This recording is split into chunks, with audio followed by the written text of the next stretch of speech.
Hello students, today we are going to read and understand poem that is geography lesson written by Zulfikar Ghosh. Can you imagine what your city would look like if you saw it from 10,000 feet above the ground? Neatly planned and perfect in proportion like a geometric design, it would strike you as something very different from what it actually is while you are in the thick of it. Here is the poet's description of just such a view of the city and some questions that come to his mind.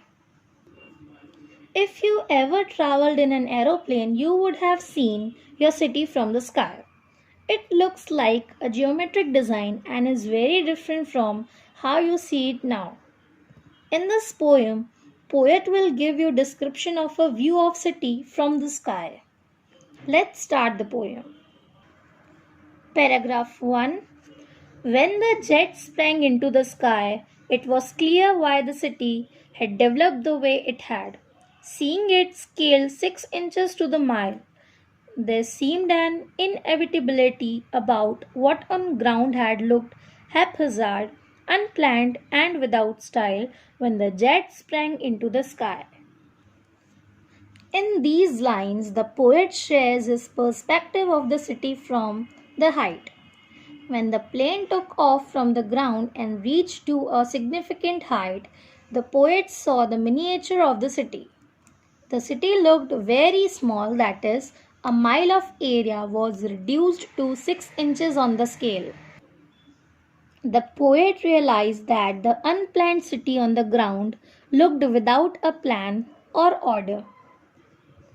Paragraph 2.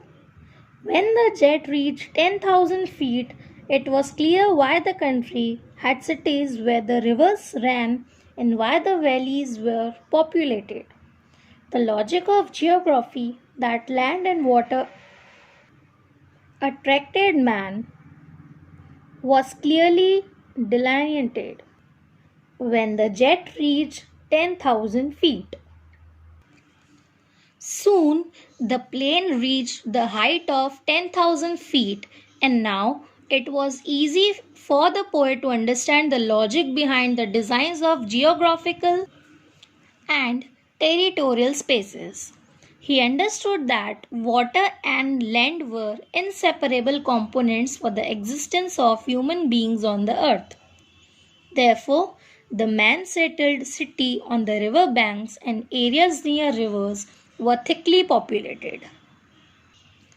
The poet realized the fact that water and level attracted men for settlement. Paragraph 3. When the jet rose 6 miles high, it was clear the earth was round and that it had more sea than land. But it was difficult to understand that the men on the earth found causes to hate each other, to build walls across cities, and to kill. From that height, it was not clear why. As the plane reached the height of 6 miles, it was easy to understand that the earth was round and there was more water than land on the earth. But the poet was perplexed to think why man hated and killed one another. The poet failed to understand the reason behind building high walls and having ill will for others. In this poem, the poet realized the importance of geographical logic, which is used all over the world.